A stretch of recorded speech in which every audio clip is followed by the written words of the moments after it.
કેમ છો મિત્રો? મજામાં? ગુજરાત માધ્યમિક અને ઉચ્ચતર માધ્યમિક શિક્ષણ બોર્ડ દ્વારા 2021ની બોર્ડની પરીક્ષા માટેનું જે નમૂનાનું પ્રશ્નપત્ર આપેલું છે એના આપણે વિભાગ A અને B સોલ્વ કર્યા. હવે આપણે વિભાગ C સોલ્વ કરીશું, જેમાં 3 ગુણના દાખલાઓ છે, જેમાં પ્રશ્ન ક્રમાંક 37 થી 45 અને દરેકના 3 ગુણ છે. હવે અહીંયા મેં તમને કહું તો આ વર્ષ પૂરતી તમારી પેપર સ્ટાઇલ છે એમાં જનરલ ઓપ્શન છે, ઇન્ટરનલ ઓપ્શન નહીં પણ જનરલ ઓપ્શન છે. એટલે કે તમને આપેલા જે દાખલાઓ છે એ પૈકીના તમારે અહીંયા 8 ગણવાના છે. અને આ રીતે આપણે 37 થી શરૂ કરીએ તો દ્વિઘાત બહુપદી 4s² - 4s + 1 ના શૂન્યો શોધો તથા તેમના શૂન્યો અને સહગુણક વચ્ચેનો સંબંધ ચકાસો. તો પહેલા શૂન્યો શોધવા છે એટલે કે એને શૂન્ય સાથે સરખાવી.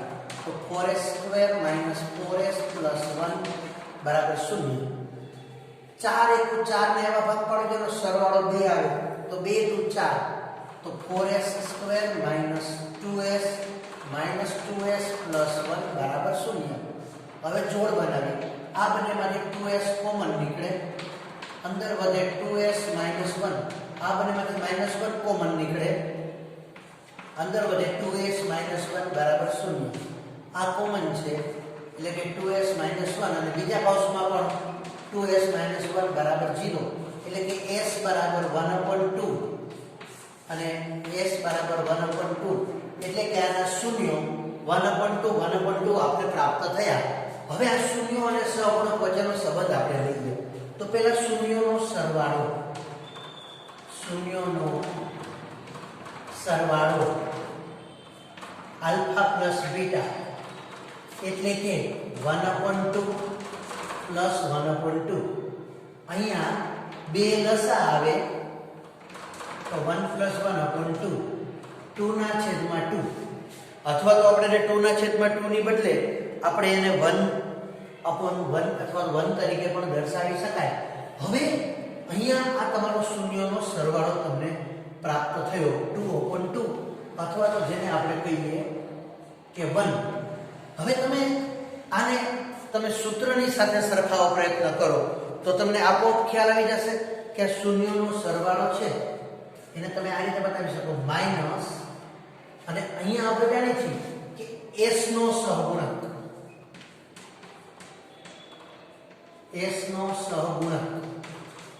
છેદમાં s² નો સહગુણક. જો તમે એ મૂકશો તો ખ્યાલ આવી જશે માઈનસ, અને s નો સહગુણક -4 તો -4/4 તો માઈનસ પ્લસ 4/4 એટલે કે 1. તો અહીંયા આ શૂન્યના સરવાળાને s નો સહગુણક અને s² ના સહગુણક વચ્ચે સંબંધ છે. હવે શૂન્યનો ગુણાકાર આલ્ફા ગુણ્યા બીટા 1/2 ગુણ્યા 1/2 એટલે કે 1/4. અને આને આપણે જો લખીએ તો 1 છે એ આપણું અચળ પદ છે, અને 4 છે એ s² નો સહગુણક છે, તો આમ શૂન્યોના સરવાળાને s નો સહગુણક અને s² નો સહગુણક આગળ માઈનસ, અને શૂન્યોના ગુણાકારને અચળ પદ અને s² ના સહગુણક વચ્ચે સંબંધ છે. તમે લખી શકો છો. પછી આપણે બીજો દાખલો ગણીએ.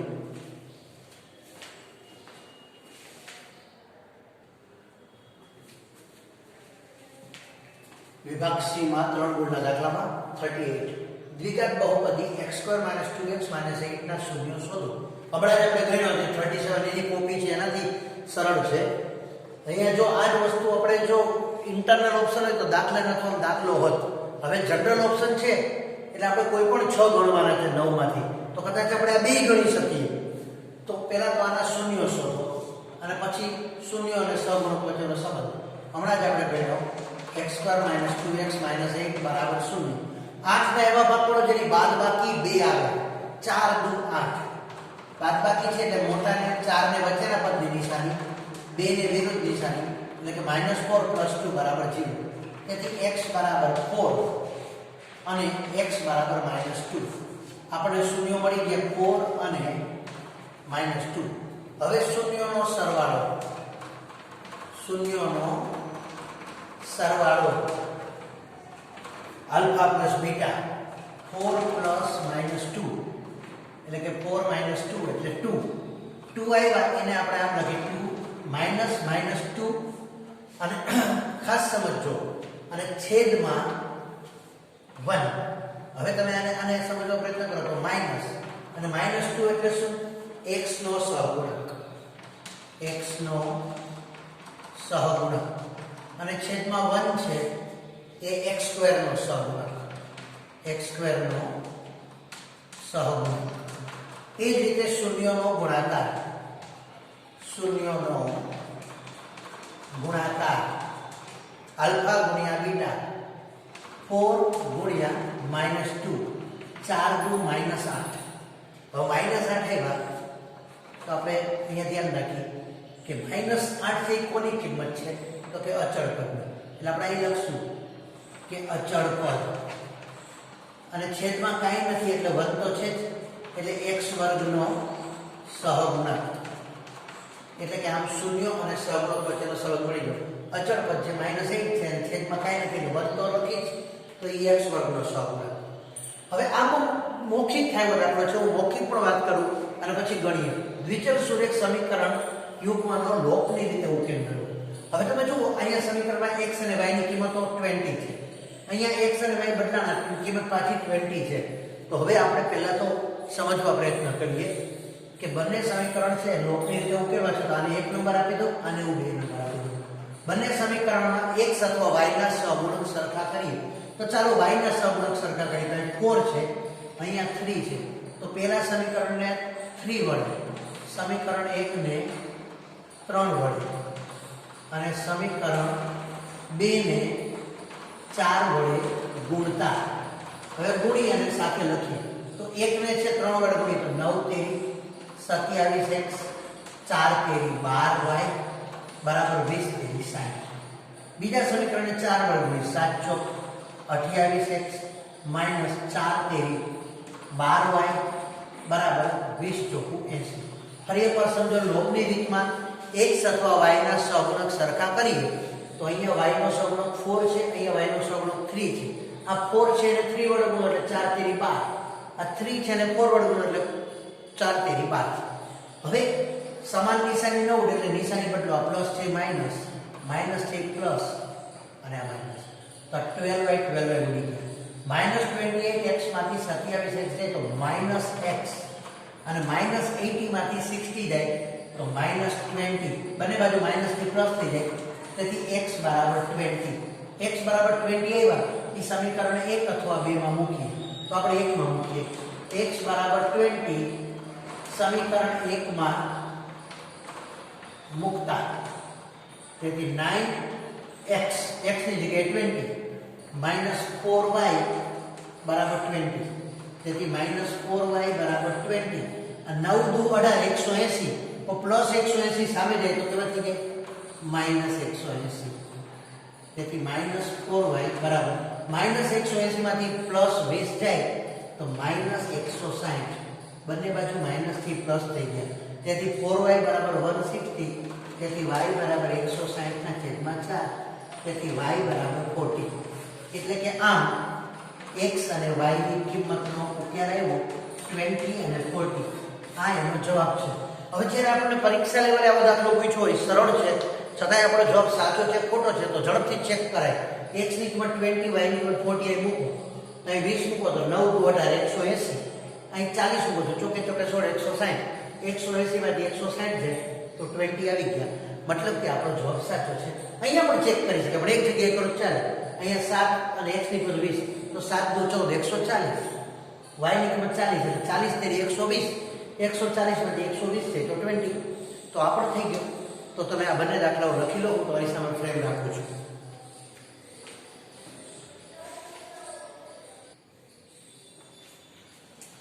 ત્રણ ગુણના દાખલામાં 40 નીચેના સમીકરણના બીજ શોધો.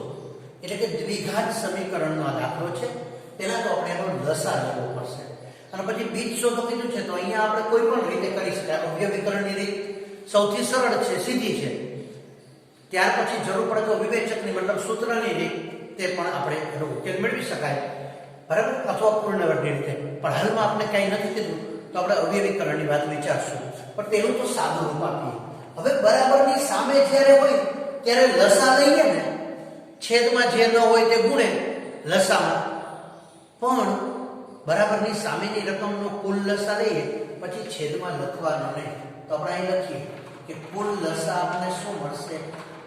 x + 4 x - 7 અને 30 આ લસા છે.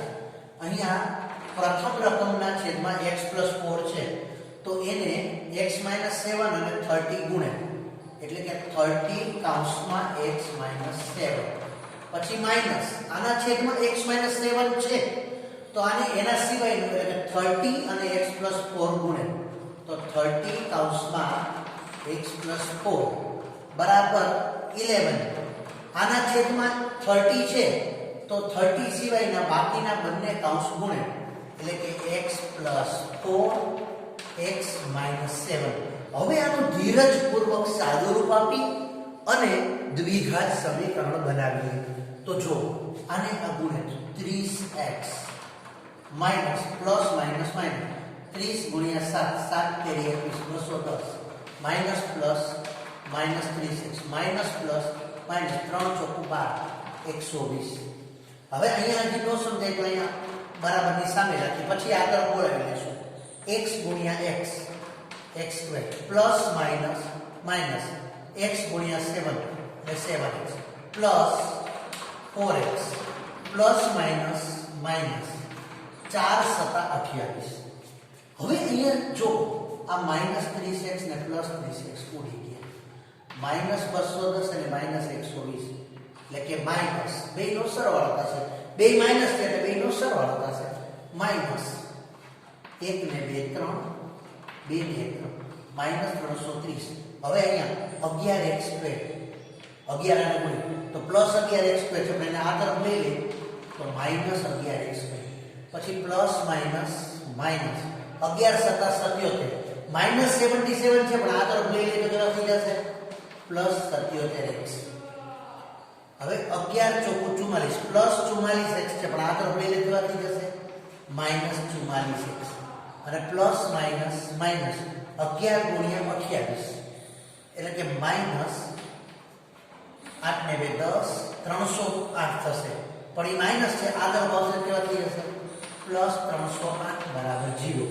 હવે આને ક્રમમાં ગોઠવીએ ધીરજપૂર્વક તો માઈનસ 11x² પ્લસ 77 અને માઈનસ 44. મોટામાંથી નાનું બાદ મોટાની નિશાની, તો 77 માંથી 44 બાદ કરીએ તો 33 33x. હવે માઈનસ 330 અને પ્લસ 308 ફરીથી મોટામાંથી નાનું બાદ તો 330 માંથી 308 બાદ કરીએ તો 22, પણ કહેવાય કે મોટાની નિશાની તો કે માઈનસ 22x. હવે ત્રણેયમાંથી માઈનસ કોમન કાઢીએ, સામે 0 હોય ત્યારે કાંઈ પણ કોમન કાઢી એ આગળ લખવાની જરૂર નહીં, બતાવીએ પછી 0 થઈ જશે. તો માઈનસ 11 કોમન કાઢીએ, માઈનસ 11 કોમન કાઢીએ એટલે આ થઈ ગયા પ્લસ x². આ પ્લસ છે એ માઈનસ 11 તેરી 33 3x, આ માઈનસ છે એ પ્લસ 11 × 22 2 બરાબર 0. હવે આ 11 છે તો 0 ભેગા વહી ગયા તો x² - 3x + 2 હું અહીંયા લખું છું એટલે તમને દેખાય x² - 3x + 2 બરાબર 0. તો બે ના એવા ભાગ પાડો જેનો સરવાળો 3 આવે, ખૂબ સાદો અવયવ 2 1 2 2 ને 1 3 બંનેને વચ્ચેના પદની નિશાની x - 2 x - 1 બરાબર 0. તેથી x બરાબર 2 અને x બરાબર 1 એટલે કે આ દ્વિઘાત સમીકરણના બીજ આપણને મળ્યા 2 અને 1. પણ અહીંયા ધ્યાન રાખવાનું હતું કે આપણે સાદું રૂપ ધીરજપૂર્વક આપવાનું છે. ક્રમમાં લસા લેતી વખતે ધ્યાન રાખવાનું બરાબરની બંને બાજુએ લસા લેજો એટલે x + 4 x - 7 અને 30 લસા છે. આના છેદમાં x + 4 છે એટલે આને x - 7 અને 30 ગુણે છે. અહીંયા x - 7 છે તો આને 30 અને x + 4 ગુણે છે. અહીંયા 30 છે તો આને x - 7 અને x + 4 ગુણે છે. પછી ક્રમમાં સાદું રૂપ આપ્યું, નિશાનીનું ખાસ ધ્યાન રાખશું, બરાબર છે. તો હવે આપણે આગળ જોઈએ. 1 મિનિટ માટે હું પોઝ કરું છું, તમે લખી શકો છો.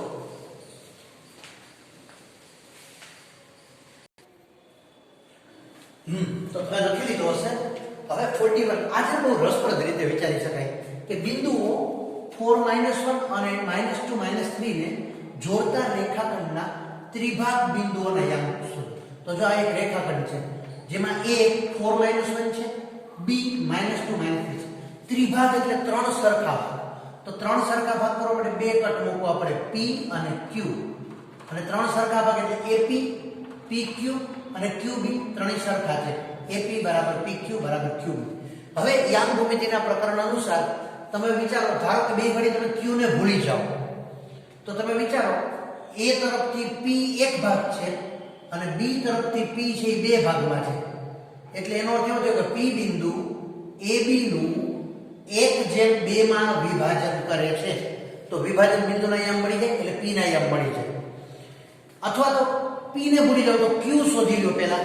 તો Q બિંદુ A તરફથી બે ભાગ અને B તરફથી એક ભાગ. તો Q બિંદુ AB નું 2/1 માં વિભાજન કરે છે. તો એ પ્રમાણે P અને Q આપણે મળી જાય. પણ પહેલા આપણે P શોધીએ પછી બીજી વાત પણ વિચારીએ. તો આપણે એમ કહી શકીએ કે P બિંદુ AB નું 1/2 માં વિભાજન કરે છે. થાય ને? P બિંદુ AB રેખાખંડનું 1/2 માં, કારણ કે આ એક ભાગ છે અને P થી B તરફ બે ભાગ છે.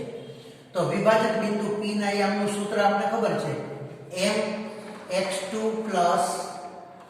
nx1 છેદમાં m n, my2 ny1 છેદમાં m n.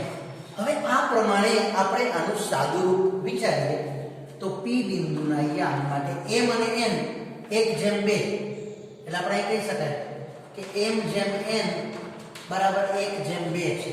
તો m ની કિંમત 1 છે. તો 1 x2 ની કિંમત -2 છે. તો 1 ગુણ્યા -2 વત્તા n એની કિંમત 2 છે અને x1 ની કિંમત 4 છે. 2 ગુણ્યા 4 છેદમાં m n. અહીંયા m ની કિંમત 1 અને n ની કિંમત 2. એ જ રીતે my2, m ની કિંમત 1 છે, y2 ની કિંમત -3 છે. તો 1 ગુણ્યા -3 વત્તા n y1 2 ગુણ્યા -1 2 ગુણ્યા -1 છેદમાં m n 1 2.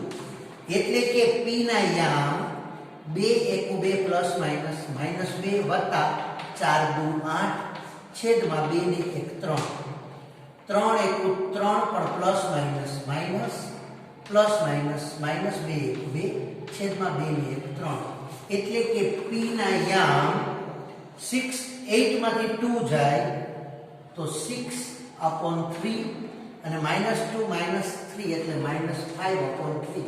એટલે કે P ના યામ 2 અને -5/3 મળે. તમને P મળી જાય છે. P ના યામ મળે છે 2 અને -5/3. હવે તમે વિચાર કરો કે Q ના યામ શોધવા છે તો કઈ રીતે કરી શકાય? તો કે Q છે એ 2/1 માં વિભાજન કરે છે તોય ચાલે. પણ અહીંયા તમે P અને B માટે જુઓ તો Q શું છે? Q મધ્ય બિંદુ છે. તો મધ્ય બિંદુના યામ તો ફટાફટ મળી જાય. મધ્ય બિંદુના યામ એટલે શું? આ બંનેના યામનો સરવાળો છેદમાં 2. તો Q એ PB નું મધ્ય બિંદુ છે. તો તમે આટલું નોંધી લો એટલે હું પછી એટલો ભાગ ફરીથી લખું છું. અહીંયા તમારી સામે રાખું છું.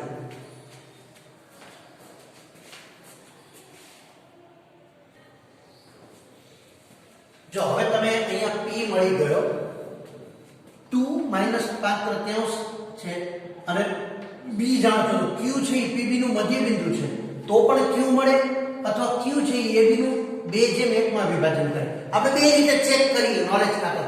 પહેલા લખશું Q એ PB નું મધ્ય બિંદુ છે.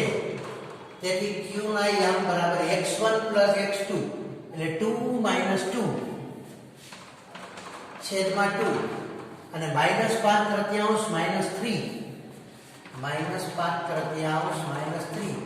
છેદમાં 2 એટલે કે Q બરાબર 2 - 2 0 છેદમાં 2 એટલે 0. પણ અહીંયા 3 લસા આવે એટલે અહીંયા તો નો ખ્યાલ આવે તો આપણે આવું લખવું પડે. આ 3 લસા આવે એટલે આમ થાય -5 3 તેરી -9 છેદમાં લસાના 3 જાય એટલે 3 ગુણ્યા 2 એટલે કે q બરાબર 0. 9 ને 5 14 ના છેદમાં 6 અને 14 ના છેદમાં 6 એટલે હજી છેદ ઉડાડીએ તો q ના યામ 0 અને 7 ના છેદમાં 3 -7/3 એટલે કે q ના યામ મળી ગયા આપણને 0 અને -7/3. હવે આ જ વસ્તુને આપણે q છે એ ab નું 2/1 માં વિભાજન કરે છે એ રીતે રફલી ચેક કરી તો ફટાફટ લખું તો q એ ab નું 2/1 માં વિભાજન કરે છે તો 2x2 તો 2 ગુણ્યા -2 વત્તા 1x1 એટલે 4 × 4 છેદમાં 2 વત્તા 1.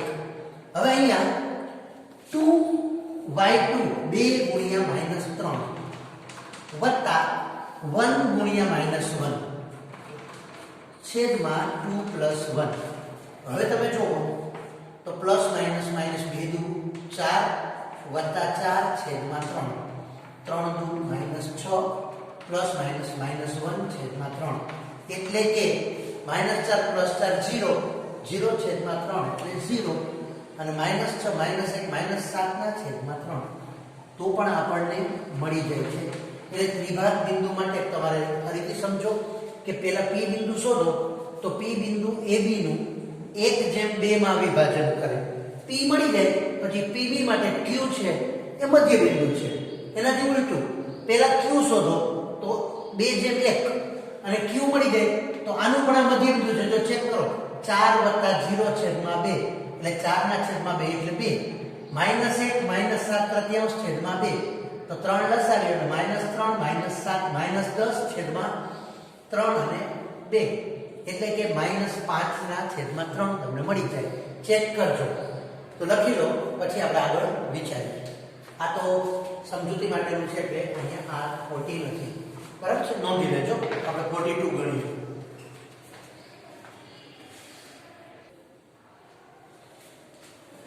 42 42 દાખલો x અક્ષ બિંદુઓ A 1 - 5 અને B -4 5 ને જોડતા રેખાખંડનું કયા ગુણોત્તરમાં વિભાજન કરે છે તે શોધો અને વિભાજન બિંદુના યામ શોધો. ધારો કે આ A અને B છે એને જોડતો રેખાખંડ છે A 1 - 5 B -4 5 એને જોડતા રેખાખંડનું વિભાજન કરતું બિંદુ P છે. P ના યામ x0 શું કામ? કારણ કે આપણને કીધું છે કે x અક્ષ પરનું બિંદુ બિંદુ હોય તેનો y યામ હંમેશા શૂન્ય થાય અને y અક્ષ પરનો બિંદુ હોય તેનો x યામ શૂન્ય થાય. તો અહીંયા x અક્ષ પરનો બિંદુ છે એટલે y યામ શૂન્ય. એટલે આપણે લખી ધારો કે x અક્ષ પરનું બિંદુ P x0 છે. કારણ કે x અક્ષ છે એટલે એનો y યામ શૂન્ય થાય અને x યામ આપણે શોધવાનો છે x છે. હવે એનો ગુણોત્તર કયો છે તો કે શોધવાનો છે. તો કે ધારો કે m જેમ n છે એટલે આપણે લખીએ બિંદુ P એ AB નું m જેમ n માં વિભાજન કરે છે. હવે જો તમારે આ ગુણોત્તર શોધવો હોય ને તો તમારી પાસે વિભાજન બિંદુનો x અથવા y યામ હોવો જોઈએ. તો કે એનો y યામ છે 0 કારણ કે x અક્ષ પર છે એટલે y યામ 0 છે. તો હવે ઉલટી પ્રક્રિયા કરી m અને n શોધી લઈશું. તો આપણે આ લખાય જો m y2 plus m y1 છેદમાં m પ્લસ n બરાબર p નો y યામ એટલે કે વિભાજન બિંદુનો y યામ છે એનું આ સૂત્ર છે. m ની કિંમત આપણે શોધવાની છે. y2 એટલે -4 પ્લસ n ની કિંમત શોધવાની છે. y1 સોરી અહીં y2 મારાથી x2 લખાઈ ગયું. અહીંયા y2 એટલે 5 અને n y1 એટલે -5 છેદમાં m પ્લસ n બરાબર p નો y યામ 0 એટલે કે 5m - 5m બરાબર m પ્લસ n સામે જાય તો 0 એટલે 5m - 5m બરાબર 0 તેથી 5m બરાબર 5m n આના છેદમાં આવી તેથી m ના છેદમાં n બરાબર 5/5 એટલે m જેમ n 5 ઉડી જાય બરાબર 1 જેમ 1 એટલે m અને n નો ગુણોત્તર 1 જેમ 1 છે એટલે કે x અક્ષ બિંદુ a અને b ને જોડતા રેખાખંડનું 1 જેમ 1 ગુણોત્તરમાં વિભાજન કરે છે. હવે વિભાજન બિંદુના યામ શોધો. તો વિભાજન બિંદુ છે px0 કારણ કે x અક્ષ છે એટલે ym 0 છે પણ x આપણે શોધવાનો બાકી છે. તો હવે 1 જેમ 1 પડી ગયું તો હવે આપણે x મેળવી લઈએ. તો હવે આપણે આમ લખાય કે p નો x યામ બરાબર mx2 nx1 છેદમાં m n. m ની કિંમત આપણે મળી ગઈ 1 x2 એટલે -4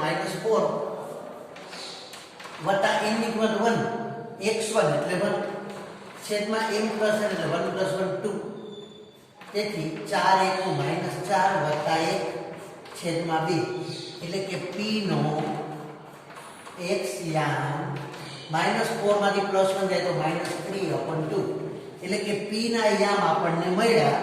p નો x યામ મળ્યો -3/2 અને y યામ તો 0 છે એટલે કે વિભાજન બિંદુના યામ -3/2 અને 0 છે.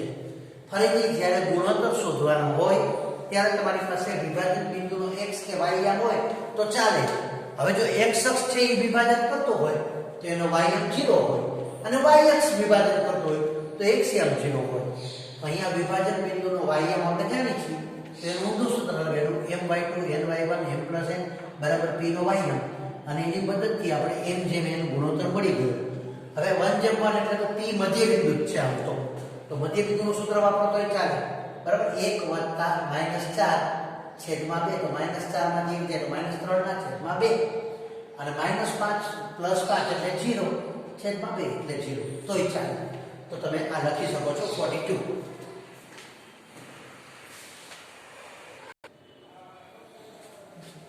43 એક વર્તુળ આકારના ખેતરને ફરતે વાડ કરવાનું.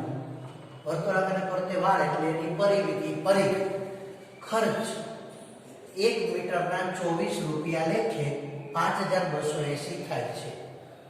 આ ખેતરને ખેડવાનો ખર્ચ 1 મીટર ચોરસ મીટરના 50 પૈસા લેખે છે. તો ખેડવાનો ખર્ચ શોધો. ખેડવું એટલે એનું ક્ષેત્રફળ શોધવાનું છે. પણ પહેલા આપણને અહીંયા ખર્ચ આપ્યો છે ફરતે વાડ કરવાનો એના ઉપરથી પરિઘ શોધી ગઈ. જો બરાબર સમજો 1 મીટરના 24 રૂપિયા લેખે 5280 રૂપિયા ખર્ચ થાય છે તો આપણે એમ લખાય કે 24 રૂપિયા ખર્ચ હોય તો પરિઘ 1 મીટર હોય. કારણ કે 24 રૂપિયા ખર્ચનો 1 મીટર હોય પણ ખર્ચ થાય છે 5280 રૂપિયા ખર્ચ તો પરિઘ કેટલો હોય તો 5280 ગુણ્યા 1/24. આનો ભાગાકાર તમને ન સમજાય તો રફમાં સાઈડમાં છેદ ઉડાડવા. અહીંયા ભેગા ન ઉડાડવા જેથી ભૂલ પડે. જો 5280 ભાગ્યા 24 આપણને જે રીતે સમજાય રીતે માનો કે પહેલા બેનો 8 વડે છેદ ઉડાડવો છે. ઉડે છે એટલે ચેક કરો ન ઉડે તો 3 વડે ઉડાડો. 8 તેરી 24 આનો 3 એ ઉડાડો 3 * 3 વૈધા 2 એટલે 22 એટલે 7 તેરી 21 વૈધો 1 એટલે 18 6 તેરી 176. હવે આનો 8 એ ઉડાડો 8 × 2 = 16 વૈધો 1 એટલે 16 8 × 16 તો 220 થશે. આનો છેદ ઉડાડશો એટલે 220 આવશે. તો 220 મીટર આ ખેતરનો પરિઘ થયો. હવે પરિઘ આપ્યો છે આપણે ખેડવું છે એટલે ક્ષેત્રફળ શોધે તો પરિઘ ઉપરથી ત્રિજ્યા શોધે. તો પરિઘનું સૂત્ર છે 2πr બરાબર વર્તુળનો પરિઘ. તેથી 2πr બરાબર 220. તેથી r બરાબર 220 છેદમાં 2π 2 અને પાઈ એટલે 22 સપ્તમાંશનો 7 ઉપર તો 22 દાણ 220 અને 2 પંચા 10 તેથી r બરાબર 7 × 35 મીટર એટલે કે આ ખેતરની ત્રિજ્યા 35 મીટર મળ્યું. હવે આને ખેડવું છે. ખેડવું છે એટલે ક્ષેત્રફળ. તો ખેતરનું ક્ષેત્રફળ, ખેતર એટલે વર્તુળ છે, તો વર્તુળનું ક્ષેત્રફળ બરાબર પાઈ આર સ્ક્વેર. પાઈ એટલે 22 સપ્તમાંશ, આર આપણને 35 મળ્યો છે, સ્ક્વેર છે એટલે 35 ગુણ્યા 35, 7 × 5 = 5. હવે 22 × 5 = 110, 110 ગુણ્યા 35, અહીંયા 0 મૂકી દે એટલે 11 ગુણ્યા 35, 5 ને 3 8, 3850 મીટર સ્ક્વેર અથવા ચોરસ મીટર આનું ક્ષેત્રફળ આવ્યું. 1 ચોરસ મીટરના 50 પૈસા છે ખેડવાનો ખર્ચ. એટલે હવે આપણે ખેડવાનો ખર્ચ શોધીએ. ખેડવાનો ખર્ચ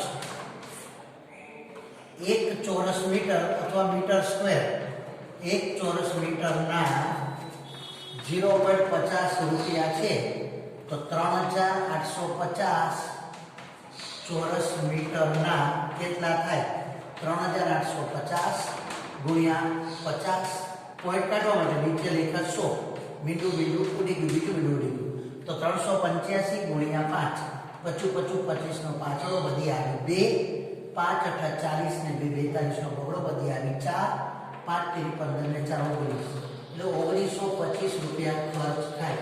ખેતર ખેડવાનો ખર્ચ, ખેતર ખેડવાનો ખર્ચ 1925 રૂપિયા થાય. ફરી એકવાર સમજો કે પેલા ફરતે વાળ કરવાનો ખર્ચ આપ્યો છે, તો અહીંયા ખર્ચ આપી દીધો છે કે 24 રૂપિયાના 1 મીટરના ભાવ પ્રમાણે 5280 રૂપિયા ખર્ચ થાય છે. તો આપણે એમ કહીએ કે 24 રૂપિયા ખર્ચ થાય તો 1 મીટર વાળ હોય, પણ 5280 રૂપિયા ખર્ચ થાય છે તો કેટલી હોય? તો 5280 ગુણ્યા 1/24, છેદ ઉડે એટલે 220. તો 220 મીટર વાળ હોય, 220 મીટર વાળ એટલે 220 મીટર. અને પરિઘ હોય, અને પરિઘનું સૂત્ર છે 2πr = 220. તેથી r બરાબર 220/2 અને પાઈ એટલે 22 સપ્તમાંશ. આના છેદ ઉડ્યા તો 22 દાન 220, 2 × 5 = 10, તો r બરાબર 7 × 35 મીટર. હવે ખેતર ખેડવું છે એટલે ખેતરનું ક્ષેત્રફળ પાઈ આર સ્ક્વેર, પાઈ એટલે 22 સપ્તમાંશ, r એટલે 35 ગુણ્યા 35, 7 × 35 5, 22 × 5 110 ગુણ્યા 35 એટલે 3850 મીટર સ્ક્વેર અથવા ચોરસ મીટર આ ખેતરનું ક્ષેત્રફળ. હવે 1 ચોરસ મીટરના 50 પૈસા છે, 0.50 રૂપિયા, તો 3850 ચોરસ મીટરના કેટલા? 3850 ગુણ્યા 50 છેદમાં 100, પોઈન્ટ કાઢ્યા, બબે મીટર ઉડી ગયા, 385 50, 1925 રૂપિયા ખર્ચ થાય. નોંધી લેજો.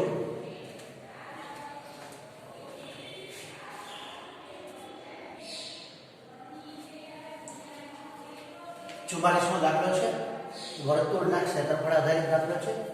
એક ઘડિયાળના મિનિટ કાંટાની લંબાઈ 14 સેમી છે. મિનિટ કાંટો 5 મિનિટમાં પરિભ્રમણ કરી જે ક્ષેત્રફળ રચે છે તે શોધો. હવે જો તમે અહીંથી વિચારો તો ઘડિયાળ આ રીતે હોય, ચંદો 1 2 3 4 5 6 7 8 9 10 11 12. મિનિટ કાંટાની લંબાઈ છે એને આપણે ત્રિજ્યા તરીકે લઈ શકાય વર્તુળમાં, અને 5 મિનિટમાં આંતરેલો ખૂણો એટલે આટલો ભાગ. હવે તમે વિચાર કરો કે આખો મિનિટ કાંટો એક આખું રાઉન્ડ મારે તો કેટલી મિનિટ થાય? 60 મિનિટ. અને આખો ખૂણો આપણે વિચારીએ તો 360 થાય. તો આપણે પહેલા તો વિચારીએ કે 60 મિનિટમાં આંતરેલો ખૂણો 360, તો 1 મિનિટમાં આંતરેલ ખૂણો કેટલો? 1 ગુણ્યા 360 છેદમાં 60, મીંડું 60 60 36, એટલે કે 6 અંશનો ખૂણો. તો 1 મિનિટમાં 6 અંશનો ખૂણો થાય તો 5 મિનિટમાં 5 ગુણ્યા 6 અંશ એટલે 6 + 30 અંશનો ખૂણો થાય. અને જે મિનિટ કાંટાની લંબાઈ છે એ ત્રિજ્યા છે, તો મિનિટ કાંટાની લંબાઈ બરાબર r બરાબર 14 સેમી. હવે તમારો દાખલો શરૂ થાય કે તમારી પાસે r બરાબર 14 સેમી છે, એટલે કે વર્તુળની ત્રિજ્યા 14 સેમી છે. કેન્દ્ર આગળ બનતો ખૂણો, જો આજે વૃત્તાંશ વાળો ભાગ બને છે 5 મિનિટમાં, એ આવો બનશે, આ વૃત્તાંશ આકાર છે. અને 5 મિનિટમાં બનતો ખૂણો કેટલો? 30. જો 10 મિનિટ હોય તો 10 છક 60 નો ખૂણો બને, અને 15 મિનિટ હોય તો 15 છક 90, અને જો તમને ખ્યાલ આવે કે આ 90 નો ખૂણો બને છે, એમ આખું થઈ શકે. તો r બરાબર 14 સેમી અને કેન્દ્ર આગળ બનતો ખૂણો એટલે કે થીટા બરાબર 30 અંશ. હવે આ વૃત્તાંશનું ક્ષેત્રફળ આપણે શોધવાનું છે, લઘુ વૃત્તાંશ. એટલે કે આ રીતે બનતો જે ચંદો છે એ લઘુ વૃત્તાંશ થશે. તો લઘુ વૃત્તાંશનું ક્ષેત્રફળ એનું સૂત્ર આપણને આવડે છે, પાઈ r સ્ક્વેર થીટા છેદમાં 360. હવે કિંમત મૂકીએ. પાઈ એટલે 22 સપ્તમાંશ, r સ્ક્વેર ત્રિજ્યાની કિંમત 14 છે એટલે 14 ગુણ્યા 14. થીટા એટલે કેન્દ્ર આગળ બનતા ખૂણાની કિંમત 30 છે અને છેદમાં 360. હવે આનો ધીરજપૂર્વક છેદ ઉડાડો. 7 દુ 14 એટલે 2. અહીંયા મીંડો ઉડી ગયું. 12 તેરી 36 એટલે 12. હવે 2 છક 12 એટલે 6. હજી આપણે કરીએ તો 3 દુ 6, 7 દુ 14. તો 22 સત્તા 154 છેદમાં 3 સેમી સ્ક્વેર. આટલું ભાગ સેમી સ્ક્વેર, આટલો ભાગ છે એ આ 5 મિનિટના પરિભ્રમણમાં આંતરતો ખૂણો છે. જો આના છેદ ઉડાડો તો હજી ઉડાડો તો 3 50 15 5 3 1 3 વૈધો 1 એટલે 10 3 તેરી 9 વૈધો એટલે 10 3 તેરી 9 51.33 સેમી સ્ક્વેર ક્ષેત્રફળ ઘડિયાળના ચંદા દ્વારા આંતરી શકાય. ઘડિયાળના ચંદાવાળો દાખલો હોય ત્યારે યાદ રાખજો, મિનિટ કાંટાની લંબાઈ એટલે કે ત્રિજ્યા, અને આખું એક રાઉન્ડ ફરે તો 60 મિનિટ થાય. 60 મિનિટમાં 360 નો ખૂણો હોય તો 1 મિનિટમાં 6 અંશનો ખૂણો હોય. હવે તમને એમ કે 5 મિનિટમાં તો 6 50 30, 12 મિનિટમાં કે તો 12 છક 72 નો ખૂણો, 10 મિનિટ કે તો 10 છક 60 નો ખૂણો, 15 મિનિટમાં અંતર તો કે તો 15 છક 90, તો 1 મિનિટનો 6 અંશનો ખૂણો છે. એ પ્રકારે આપણે ગણી શકાય. તમે નોંધી લેજો.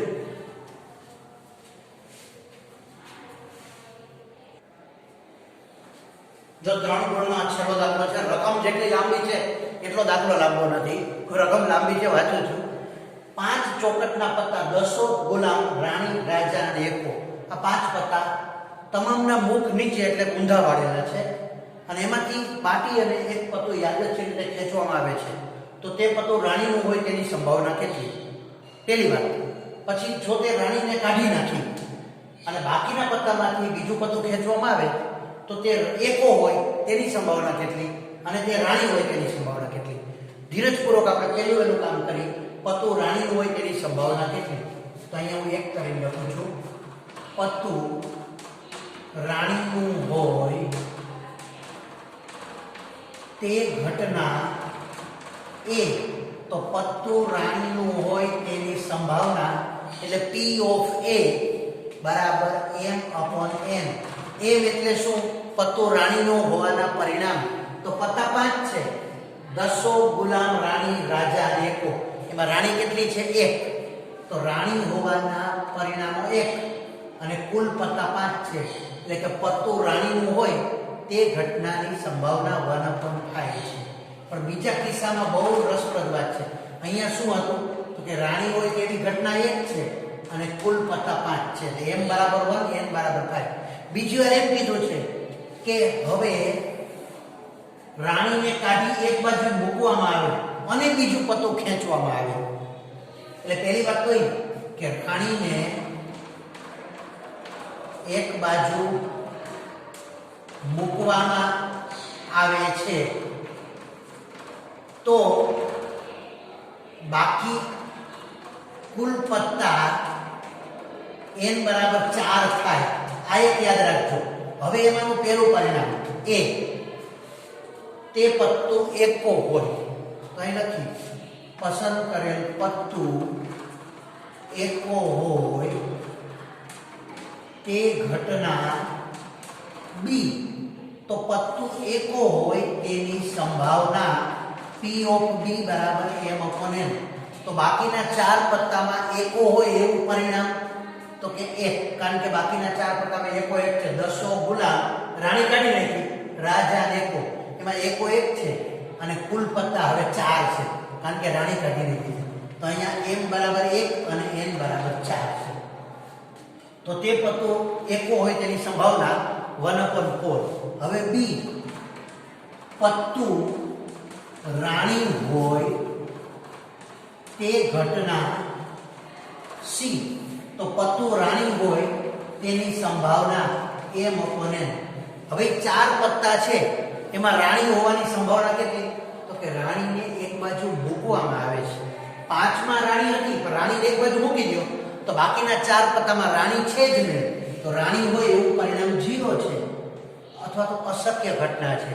અને છેદમાં કુલ પત્તા 4 છે એટલે 0/4 એટલે 0.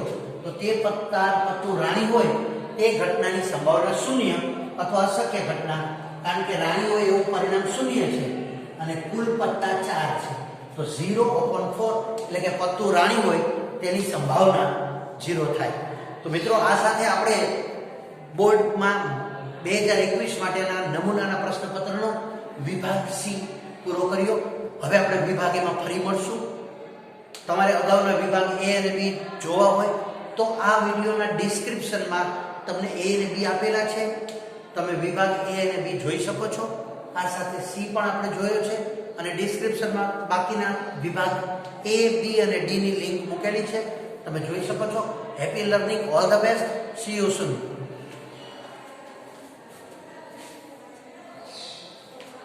અને હા, જો તમને આ પ્રકારના મહાવરાના વિડીયોઝ જોવા હોય તો આ ચેનલને લાઈક કરો, શેર કરો અને સબસ્ક્રાઇબ ખાસ કરી લો. ડૉક્ટર અતુલ વ્યાસ સબસ્ક્રાઇબ કરી લેશો તો તમને અવનવા આવા પેપર સોલ્યુશન્સના વિડીયો મળશે. અને વીકમાં 2 વખત યુટ્યુબ લાઈવ પણ આપણે થતા હોય છે. દરેક પ્રકરણનું quick revision, LMR last minute revision, કે જેમાં અડધો કલાકના સેશનમાં આખા પ્રકરણની તમામ વાતો આપણે લઈ લેતા હોય છે. તો એ પ્રકારના વિડીયોઝ પણ તમે મારી ચેનલના પ્લેલિસ્ટમાં જોઈ અને 10th લાઈવ સેશન જોશો તો તમને એ જોવા મળશે. તો ખાસ કરીને સબસ્ક્રાઇબ કરી બેલ આઇકોન પ્રેસ કરી દેજો, તો ચોક્કસ તમને નોટિફિકેશન મળશે અને લાઈવ સેશન્સમાં તમે જોડાઈ શકશો. All the best.